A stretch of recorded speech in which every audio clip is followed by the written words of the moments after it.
Every reasonable effort has been made to ensure that the content in this video is safe. But as I cannot be in the room with you, the responsibility for participating in any exercise or individual activity rests with you. If you normally modify movements due to injury, pregnancy, physical conditions, please make sure that you keep doing so and use pillows, blankets, or other objects as props to support your practice. If at any time during this video you feel any unusual pain or discomfort, you should stop exercising immediately. People suffering from high blood pressure or heart disease should be careful to avoid becoming short of breath during this practice. Keep the Warrior One posture moving to avoid irregular breathing. Hello and welcome to this video in the 30-day Yoga Asana Challenge series. Today the posture that we're going to look at is Virabhadrasana I, or the Warrior Pose 1, also known as the Hero Pose. Sometimes Warrior 1 as well is just simply called Virabhadrasana. Usually if people are just referring to Virabhadrasana, they mean this posture, Warrior 1. The warrior postures have been deeply significant for me in my practice. Although one might think of the warrior poses as potentially masculine postures, I think that they're actually very helpful and useful to women as well. In the world that we live in, we need to be strong, both men and women need to be strong, but we also need to be open to our humanity, especially in a world which is becoming increasingly systematized and becoming increasingly electronically based. We need to stay in touch with our humanity, and I think the warrior postures help us to do this. They demand a lot of physical strength. They demand muscular strength, and they demand strength in the breath, and they demand quite a lot of emotional strength. They stimulate a lot of pranic life force energy in the body.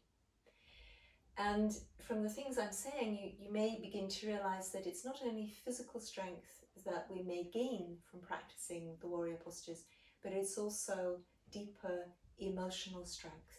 We may find an intellectual and an emotional steadfastness, even an equilibrium that we previously were not able to access. The Warrior One posture requires strength, and at the same time we're in a lunge position and we're reaching upwards.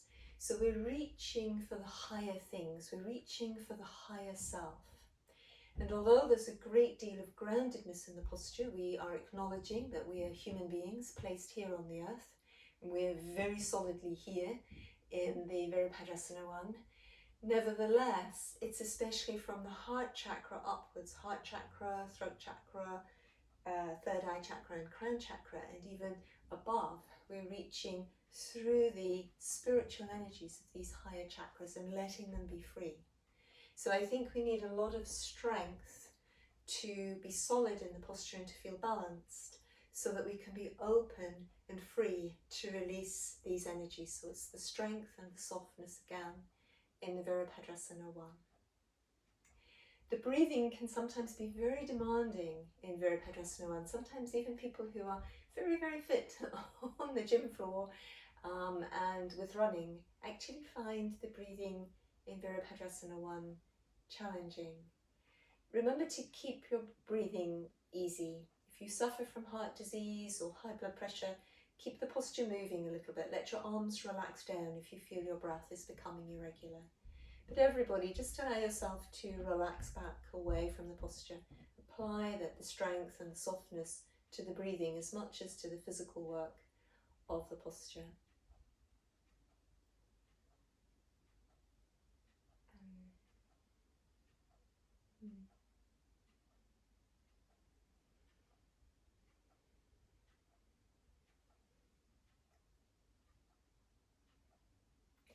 Also, I think with this practice of all of the warriors, but in Warrior One in particular, we may have a sense of where our limitations lie. We may have a sense of how much we can manage, how much we can cope with. And it's good for us to know that. It's good for us to know that there's only a point up to which we're able to cope. It helps us to remember to focus on the things that are most important to us. I think the warrior postures really do focus us in on what is the most meaningful for us in our lives.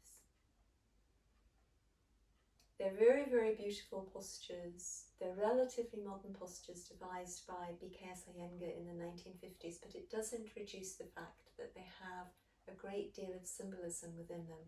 Symbolism is eternal. It's always to be experienced by the human being. And yes, I think that these postures speak very eloquently, in fact, as well to the modern human being, and perhaps it's as well that they're symbolical postures that have been created within the modern era. Let's have a look at practicing Virabhadrasana I. We're going to, as is usual with this series, begin with some preparatory movements. We'll need to stimulate the spine. The Virabhadrasana I posture involves a back bend, and it also involves opening the hips. And that's what we're going to begin to do now, loosening up the spine with the cat stretch.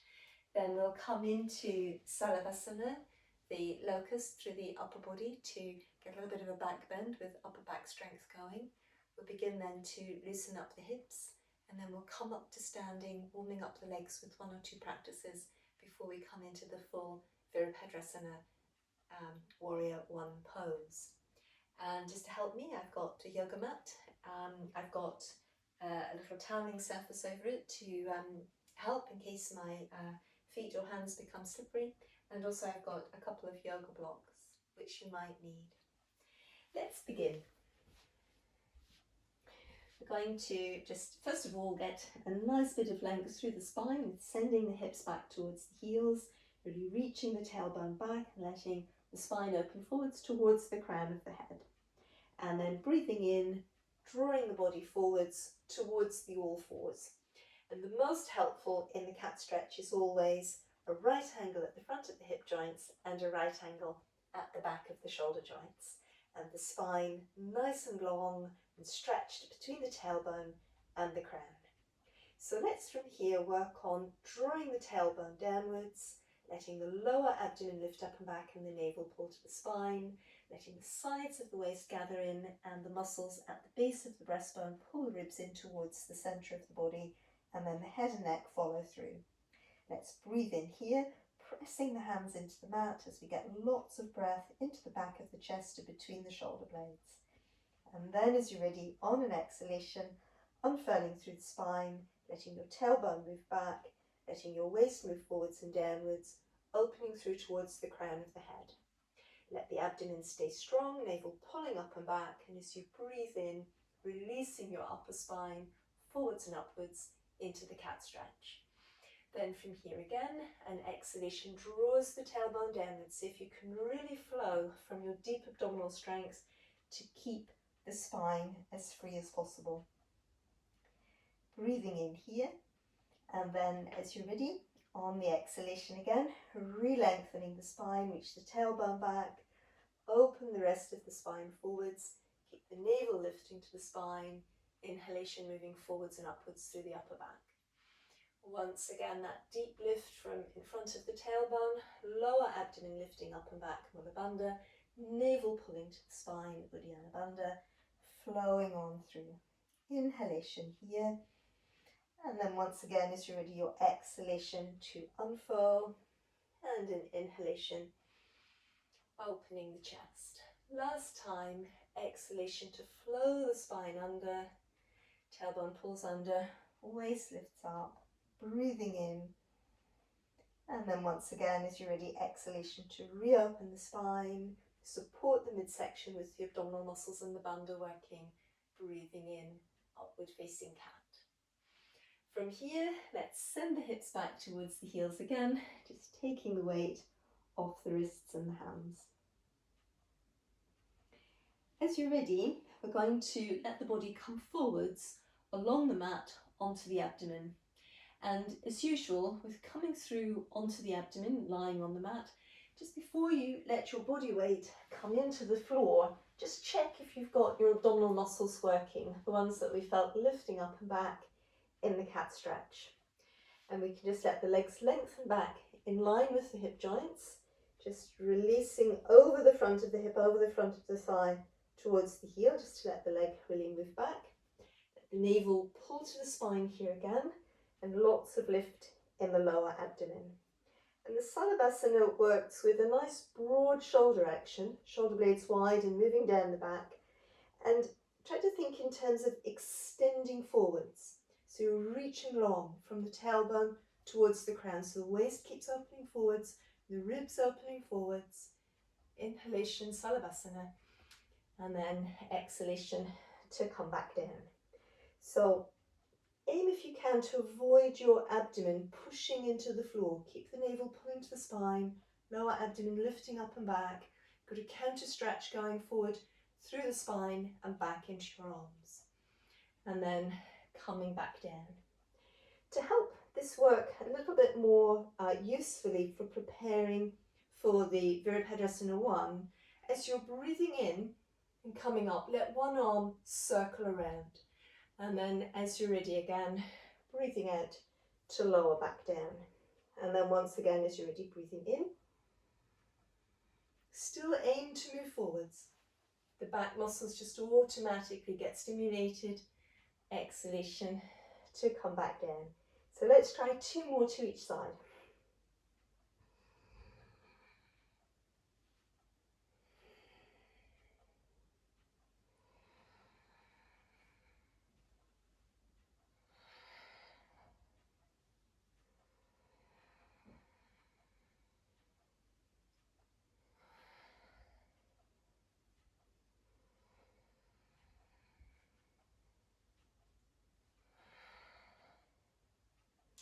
And relaxing down, letting the heels move out towards the side, and the head just rests on the hands, turning one way or the other, just relaxing for a few breaths, let the back soften.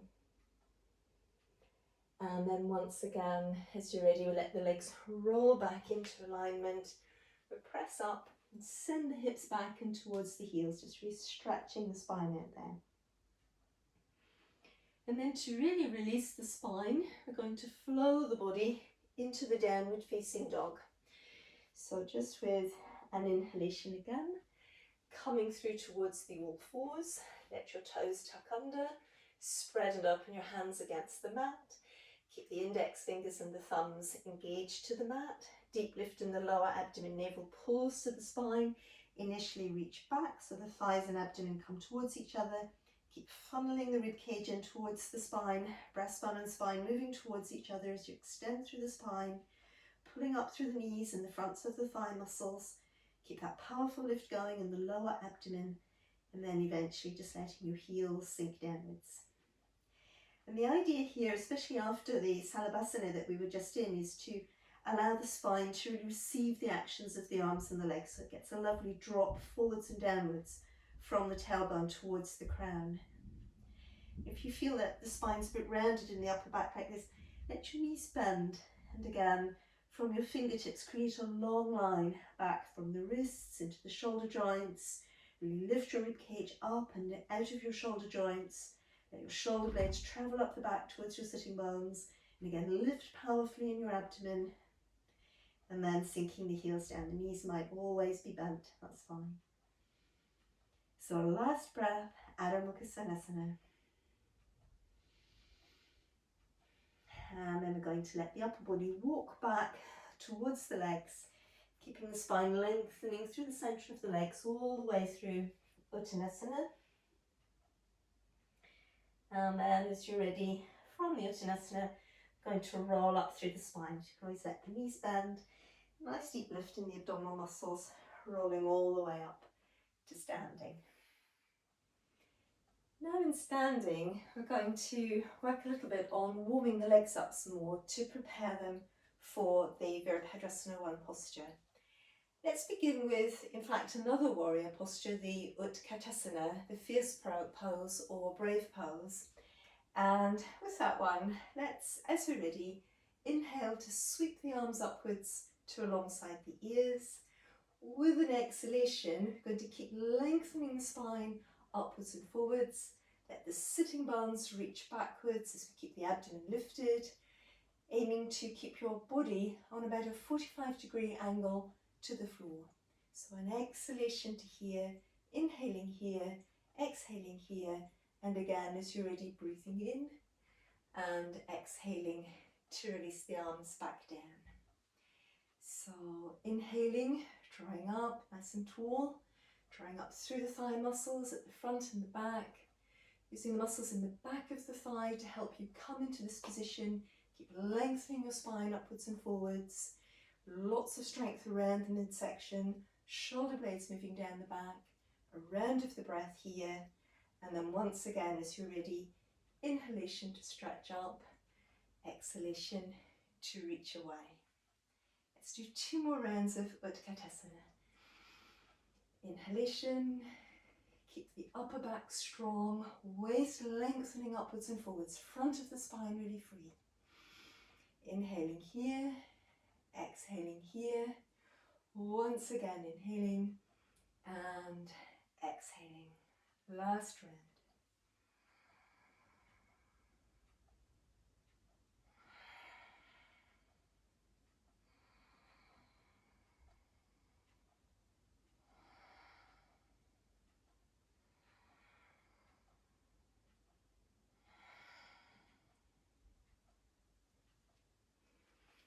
So we're going to, as well, just have a look at opening the hips slightly and preparing for the lunge.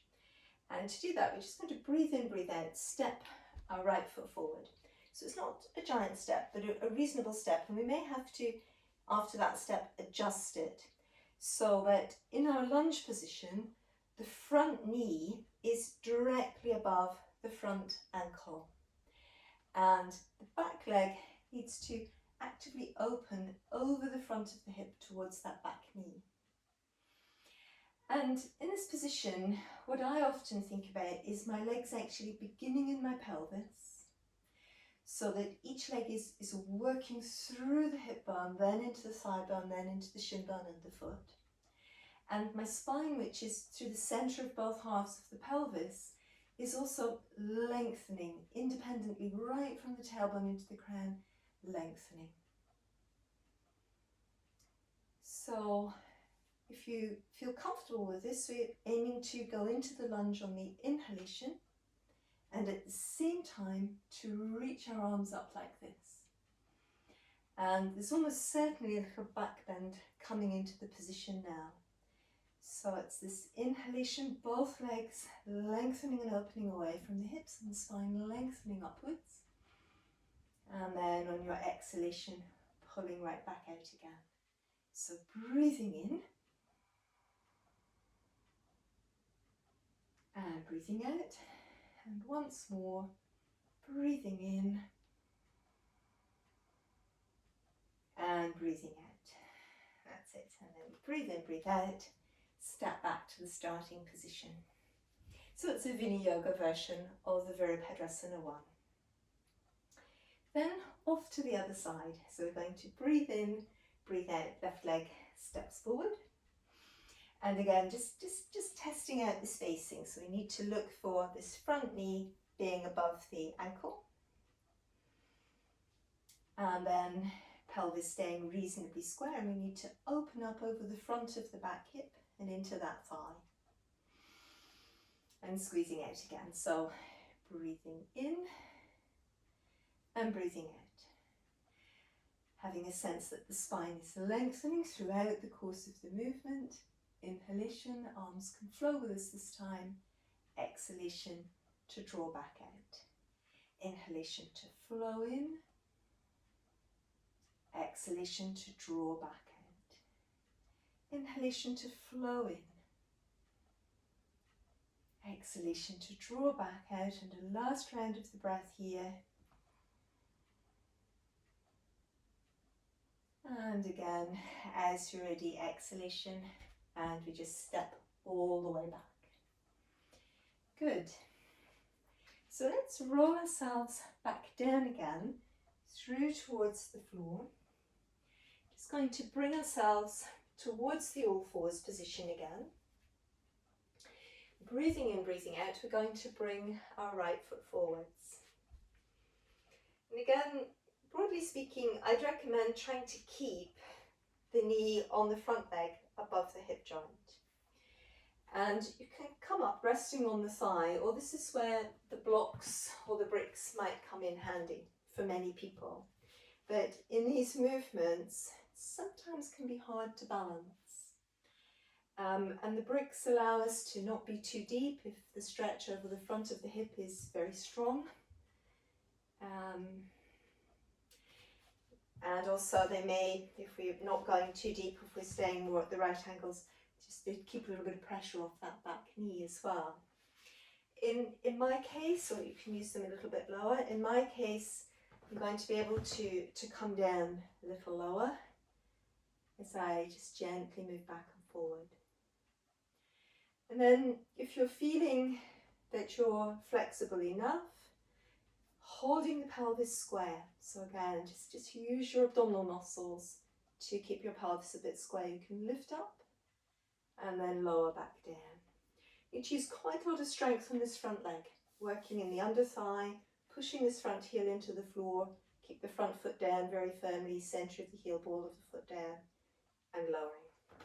And this as well, if you're progressing to this and you're not sure of your strength yet, you can have the bricks here and lift through.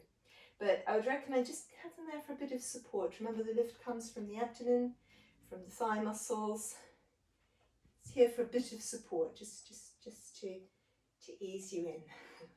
If you use too much strength from the blocks, yeah, you won't be building up the strength that you need for the next practice. So there again, as you're ready, you're going to breathe in, breathe out, let that leg come back. And then as you're ready, let's once more breathe in to bring our left leg forwards. So we started quite tall, looking, although we're aiming to a little bit move forwards and backwards here. Looking to pretty much keep this front knee above the ankle, not letting it come too much forwards. So as well, we talked about we could open the hip a little bit more, perhaps if we felt comfortable, coming into a lower position there as well. So already here, the back of this leg has to work quite hard, and the front foot needs to be quite spread and opened, quite strong. So we might be at this stage working with our bricks if we felt that we were ready to lift up, keeping the pelvis square, lifting up, using that, and then drawing back down. Or again, if we feel strong enough, as we're ready, just coming up, breathing in and breathing out to lower. One more. Breathing in and breathing out to lower. And again, we just let that release, send that leg back, relaxing the hip joints, stretching away. Just 2 or 3 breaths to soften here, to take in what we've been doing. And once again, let's flow forwards into our Adho Mukha Svanasana, so our downward facing dog. Stretching back and up, just roll through the spine, keeping the ribs gathering in towards the spine, the breastbone and the spine moving towards each other, lower abdomen lifted, navel pulling to the spine, and again just allowing the spine to receive the actions of the arms and the legs. 2 or 3 breaths here, centering the body, centering the mind. And then, as you're ready, allowing the upper body to walk back towards the legs. Going to breathe in, roll back up through the spine. So we're ready now to look at the full practice of the Virabhadrasana I. And let's do it this way, where we really break the posture down and look at it quite thoroughly from start to finish. So we're going to breathe in and breathe out and stepping our right foot forward. And this time we are going to need a longer stride. So we need to get used to a longer stride, but let's just see how long we can go. So we're going to breathe in and breathe out, a nice long stride. So this one a bit longer than before, but you can always just shuffle your feet into that position. So in the Virabhadrasana full lunge, again, we're going to look for that front knee above the ankle, centre of the heel, ball of the foot, pad of the little toe all down nice and firmly. And on our back leg, we're going to this time angle the leg. So with this back leg angled, we in fact rolling the leg inwards at the hip joint. So wrapping the muscles around from the back of the leg to the side to the front. And the outside edge of the back foot rolling into the floor and the arch of the foot lifting. On the front leg, the strength is wrapping in the other direction. So you're wrapping from the inner thigh around to the front to the side, keeping the leg nice and strong and the foot down. So again, once we've come into this position, or we might want to pull up out of it again, keep lifting up through your thighs. Think about your legs again, beginning in your hip joints or your pelvis and lengthening into both legs whilst you lift your spine up tall in the centre. From here, let's bring our arms in, shoulder blades a little bit sinking down the back and breathing. Now this is where I was saying that you might find your breath becomes laboured. And if you do, always let your arms sink down, recover for a breath or two, and then try again. Or, especially if you might have high blood pressure, these strong held static contractions can increase that. Just come out and then come back in again. Let your leg lift away and come back in again. Last breath here, everybody. And again, let's breathe out to release. And step back. So we'll give it a go on the other side as well. So an inhalation and an exhalation to get a big stride on our left leg this time. To be relatively long. So front foot, thinking about centre of the heel, ball of the foot, pad of the little toe all down, toes nice and stretching. Thinking about the space between the legs, that front knee is going to be over the front ankle. On the back leg, there's a little bit of an angling on the back heel. So your foot's on a sort of 45-degree angle. It's really for balance. And the outside edge of that foot rolls into the floor, arch lifts, but the ball of the foot still stays down. So again, on the back leg, the muscles are wrapping in from the back of the thigh to the side to the front. But on the front leg, there's a turning out action from the inner thigh to the front to the side. Back of the leg is working quite strongly. So if we go back to that idea of the legs beginning in the pelvis and the spine lengthening, let your back leg open away, lengthen through the front thigh, but keep the knee above the ankle, letting your arms come in, shoulder blades wide, and moving down the back. So breathing away here, let your breath dive into the chest, right down into the diaphragm. Breathing out, let the navel pull to the spine. See if you can feel that strength in the legs, the groundedness, the earthiness of the posture, but at the same time the energy in those higher chakras. And again, if it's better for you to flow in and out, just work in that style as well. So we're going to work through a last breath here.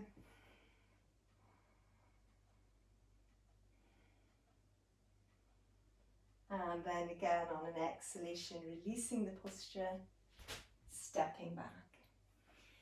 Good, well done. So that's taken us through the Virabhadrasana I posture. Quite strong, you may have felt. But if you keep practicing, keep coming back to it, you'll gradually get used to it. It's one of the very key postures used in the dynamic forms of yoga. Let's release our spines and just relax the backs of the legs. And again, open up the hip joints symmetrically in Prasarita Padottanasana. So let the legs go comfortably wide. Let the outside edges of the feet come parallel with each other. Arches of the feet lift, balls of the feet are grounded. Activate the muscles on the outsides of the thighs and the outsides of the calves. Nice deep lift in the abdominal muscles. And we're going to hinge forward here, letting the back stay nice and long, letting the sitting bones lift up. We can have some supports at the front of the body, keeping the line of the sitting bones in line with the heels. Coming through, you may or may not need bricks or support. You can always let the arms lengthen forwards if that suits you more, keeping your abdomen lifted, breathing and breathing. And then from here to come back, let's zigzag the feet in towards one another. Walking the hands back again. You can just roll up through our spines out of that position. Let's come down onto the mat, just relaxing a little bit.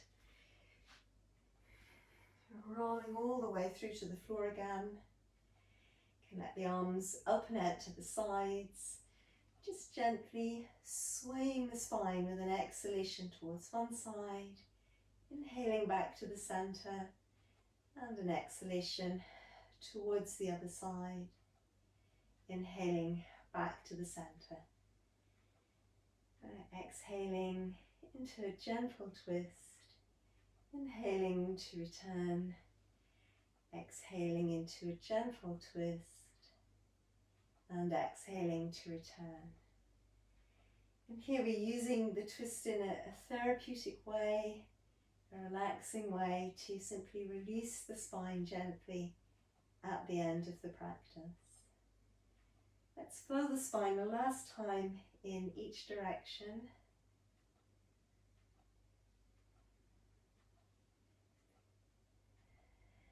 And then as you're ready again, coming back to the center, thinking about coming into a comfortable position in which to relax for a few moments, letting the spine be nicely spaced out between the weight of the head and the weight of the ribs and the weight of the pelvis.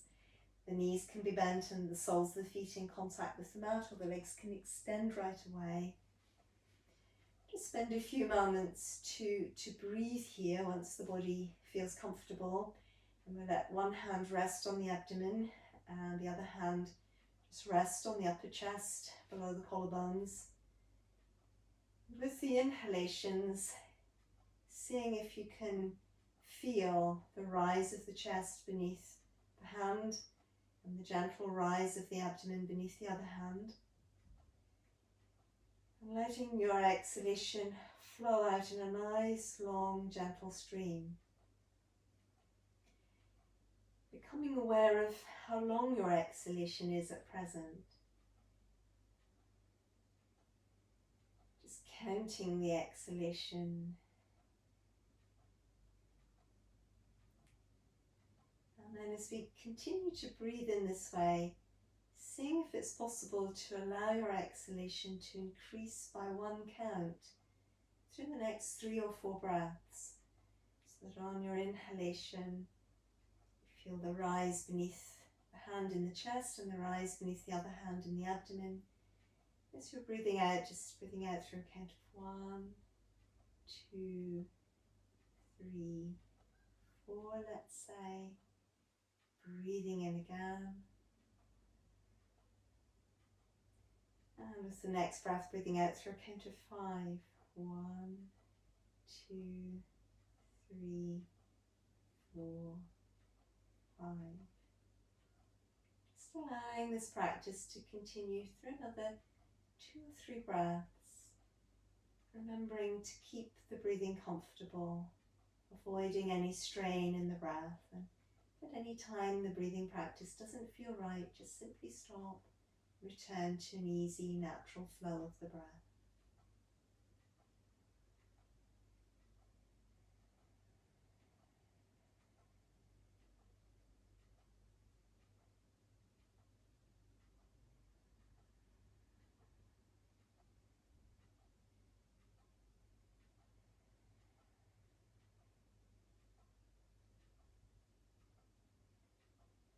And now just seeing if you can maintain the length and the rhythm of the breath to another 2 or 3 breaths.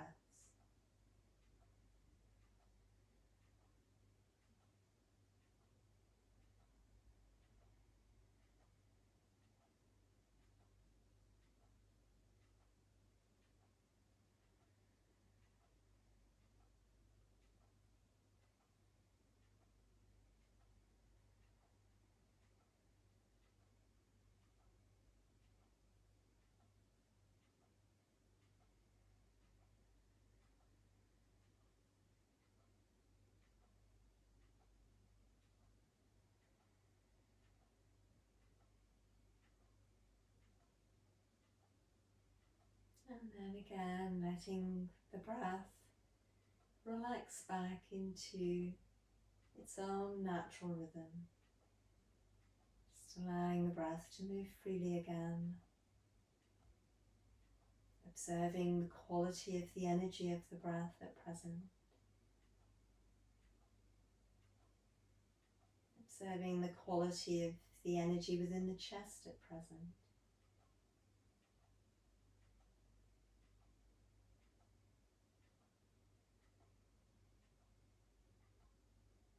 Observing the quality of the energy all through the body at present.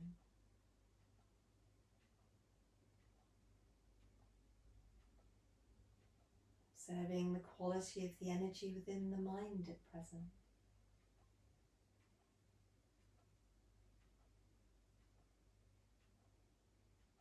Becoming aware of the energy, the center of the being.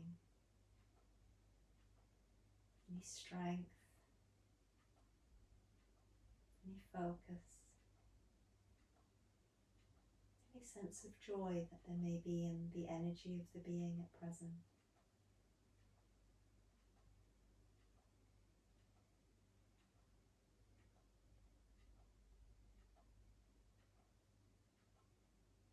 And gradually again allowing the mind to be really settled all throughout that length and breadth and depth of space that is the physical body. Allowing any positive qualities or sensations that may have been experienced to settle within the body, to seal there. Once again connecting with the sensations over the surface of the body, air on the skin and clothing on the skin.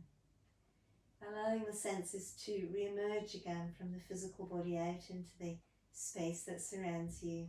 Sense of sight moving outwards again, sense of hearing moving into the wider distance again. And gradually bringing a little bit of movement back into the toes and the feet and into the fingers and the hands. And letting the head and neck just gently turn towards one side to draw center again and to release towards the other side. To draw center again, reel and bring the neck a couple of times in both directions. And then let's reach a stretch upwards and reach a stretch downwards into the arms and into the legs, and breathing. You can always hug the legs in towards us, just circling the hips on the mat 2 or 3 times one direction, 2 or 3 times opposite direction. And then as you feel ready, rolling over, just coming onto the side and giving the spine a chance to settle lying on the side. And then away from the side, rolling up towards a seated position.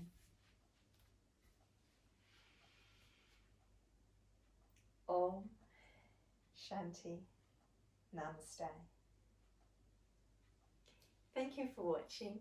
I hope you've enjoyed practicing Virabhadrasana I with me, and look forward to seeing you again soon.